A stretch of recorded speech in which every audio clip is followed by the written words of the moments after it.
안녕하세요. 2025년 40주차. 네, 그러니까 9월 24일부터 10월 2일까지 국내 증시 흐름을 좀 깊이 들여다보는 시간입니다. 이 제공해주신 자료들을 쭉 보니까요. 와, 정말 한 주가 완전 드라마 같았어요. 그 검은 금요일 충격 때문에 조초단엔 막 불안불안했는데, 주 후반 되면서 분위기가 확 바뀌더라고요. 네, 맞아요. 완전히 반전이었죠. 특히 그 외국인들 매수세가 와, 이게 정말 엄청나서 코스피가 3,500선을 그냥 단숨에 넘어버렸습니다. 그래서 오늘은 이 롤러코스터 같았던 시장, 이 뒤에는 어떤 이야기들이 있었는지 그 핵심 동력이랑 특징들 한번 제대로 파헤쳐 보려고 합니다. 뭐가 이런 반전을 만들었을까요?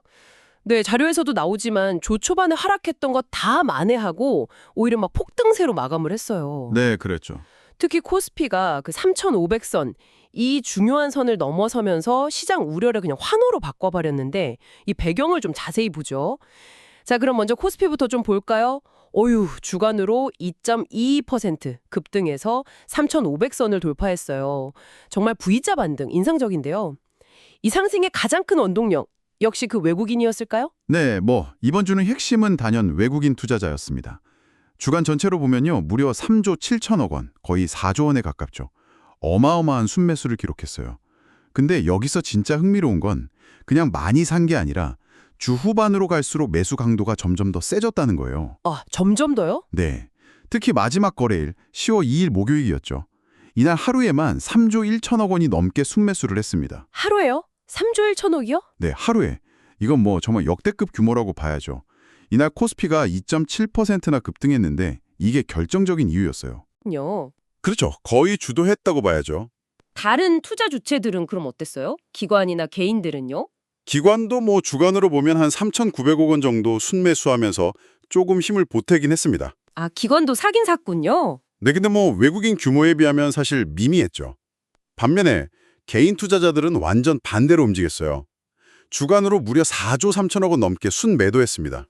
4조 3천억이나 팔았어요, 개인들은. 네, 이건 보통 이제 상승장에서 나타나는 그 차익 실현 움직임으로 볼 수 있겠죠.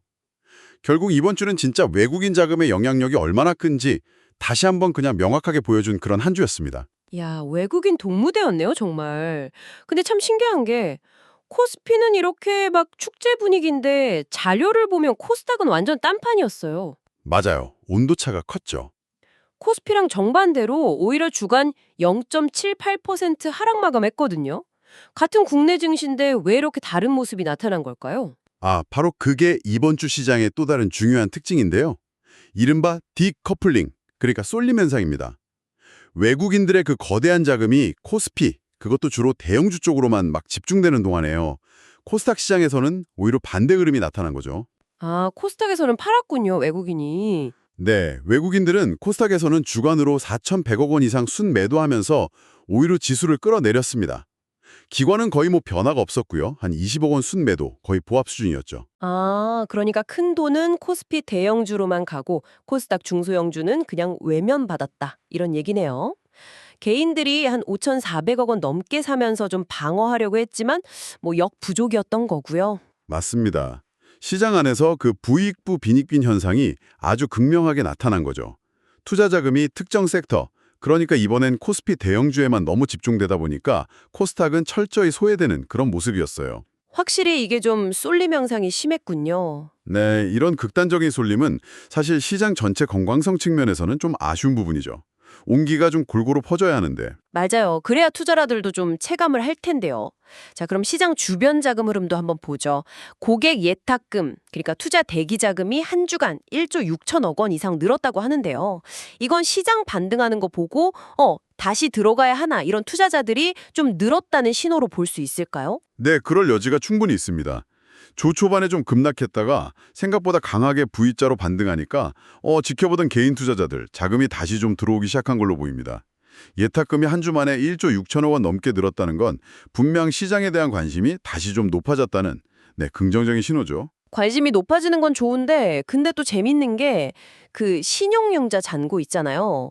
빚내서 투자하는 거. 네네, 신용잔고. 이건 주간 증가액이 600억 원도 안 돼요. 예탁금은 1조 6천억에나 늘었는데 레버리지 투자는 거의 제자리걸음이다. 이거 혹시 그 지난주 검은 금요일 충격 때문에 아직 좀 투자자들이 조심스러워하는 걸까요? 몸을 사린다, 뭐 이런 건가요? 네, 정확하게 보신 것 같습니다. 고객 예탁금 증가폭이랑 비교하면 신용융자 잔고 증가폭이 이렇게 작다는 건요. 투자 심리가 아직은 완전히 공격적으로 돌아섰다고 보기는 어렵다는 증거죠. 아무래도 지난주 금요일 그 2% 넘는 급락, 그 검은 금요일 기억이 좀 생생하게 남아있는 거예요. 트라우마처럼요. 그렇죠. 한번 크게 당하면 무섭죠. 네. 그래서 시정 반등 보고 참여는 하는데 예전처럼 막 공격적으로 빚내서 투자하기보다는 일단 좀 현금 중심으로 약간 신중하게 접근하려는 그런 태도가 보입니다. 뭐랄까 참여는 하지만 조심성은 잃지 않겠다 이런 심리 같아요. 그렇군요. 확실히 변동성을 겪고 나면 좀 신중해지는 것 같아요. 자, 그럼 다시 외국인 이야기로 좀 돌아가서요. 그 마지막 거래일 목요일에 외국인 매수가 진짜 폭발적이었잖아요. 네, 정말 대단했죠. 혹시 그 배경에 바로 다음 날부터 시작되는 긴 추석 연휴 10월 3일부터 9일까지잖아요. 이 연휴라는 변수도 좀 영향을 미쳤을까요? 자료에서도 이 부분을 좀 언급하던데요. 아, 네. 그럴 가능성 상당히 높다고 봅니다. 보통 이렇게 긴 연휴 앞두고는요, 시장에서 몇 가지 패턴이 나타나거든요. 연휴 동안 해외에서 무슨 일이 생길지 모르니까 좀 불확실성을 피하려고 현금을 확보하는 경우도 있고요.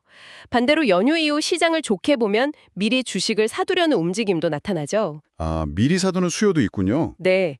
이번 주 후반, 특히 마지막 날 보였던 외국인의 이례적인 대규모 매수는 제 생각에는 후자 쪽에 좀 더 가깝지 않나 싶습니다.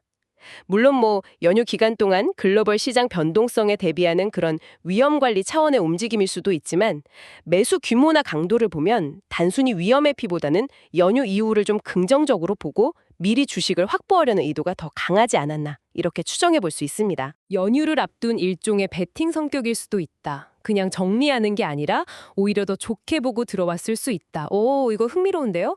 그럼 이 모든 상황들, 그러니까 외국인의 역대급 매수, 코스피 코스닥 차별화, 아직 조심스러운 투자 심리, 그리고 이 긴 추석 연휴라는 변수까지 다 합쳐서 보면요. 연휴 끝나고 돌아올 다음 주 시장, 어떻게 흘러갈 걸로 예상해 볼 수 있을까요? 자료에서는 변동성이 클 수 있다, 이렇게 얘기하던데요. 네, 맞습니다. 일주일이나 쉬잖아요, 우리 증시가. 그 사이에 글로벌 금융시장에서는 정말 많은 일들이 있을 수 있거든요. 그래서 연휴 직후에는 그동안 쌓였던 호재든 악재든 이걸 한꺼번에 반영하면서 시작할 가능성이 높아요. 그러니 당연히 변동성이 커질 수밖에 없겠죠. 네, 한꺼번에 반영되니까요. 다음 주 시장 방향을 결정할 핵심 포인트 몇 가지를 짚어보면요. 첫 번째는 역시 연휴 기간 동안 글로벌 증시가 어떻게 움직였는지, 특히 미국 증시 흐름이랑 주요 경제 지표 결과입니다. 가장 중요한 건 아마 미국 고용 보고서일 텐데요. 이게 어떻게 나오느냐에 따라서 연준의 통화 정책 기대감이 바뀔 수 있고 그게 바로 우리 시장에도 영향을 줄 겁니다. 역시 미국 시장이 제일 중요하겠네요. 우리가 쉬는 동안 미국에서 무슨 일이 있었는지가 관건이군요. 그럼 국내 요인 중에서는 뭘 봐야 할까요? 두 번째는 역시 외국인 수급의 연속성입니다. 이번 주 시장을 거의 혼자 끌어올린 이 외국인의 강력한 매수세가 과연 연휴 이후에도 계속될 거냐 하는 거죠. 만약 이게 일시적인 게 아니라 어떤 추세의 시작이었다면 시장에 더 올라갈 힘을 얻겠지만 그냥 연휴 앞둔 단기적인 움직임이었다면 다시 좀 숨고르게 들어갈 수도 있습니다. 그 흐름이 이어질지가 중요하겠네요. 네. 그리고 셋째는 아까 말씀드린 그 쏠림 현상이 좀 완화될 거냐 하는 부분입니다.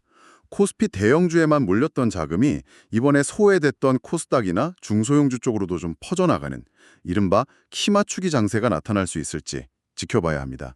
그래야 시장 전체에 좀 온기가 돌겠죠. 네, 키 맞추기가 좀 일어나야 할 텐데요. 마지막으로 이제 10월 중순부터는 본격적으로 3분기 실적 발표 시즌이 시작된다는 점도 중요합니다. 다음 주는 실적 시즌을 바로 앞둔 시점이라서 기업들 실적 전망치 변화나 관련 뉴스에 따라서 종목별로 주가 움직임이 크게 달라질 수 있는 시기예요. 네, 정리해보면 2025년 40주차는 외국인의 정말 기록적인 매수세 덕분에 코스피가 극적으로 반등했지만 코스닥은 소외되는 뚜렷한 차별화 정세가 나타난 한 주였네요. 투자자들의 참여는 늘었지만 빚내서 투자하는 건 아직 좀 조심스러워하는 모습도 있었고요. 이제 긴 추석 연휴가 끝나면 그 사이에 글로벌 시장 상황이 어땠는지, 외국인 매수가 계속될지, 그리고 시장 온기가 좀 확산될 수 있을지 이런 것들이 다음 주 시장의 향방을 가를 중요한 포인트가 되겠군요. 그렇습니다. 아주 명확하게 정리를 잘 해주셨네요.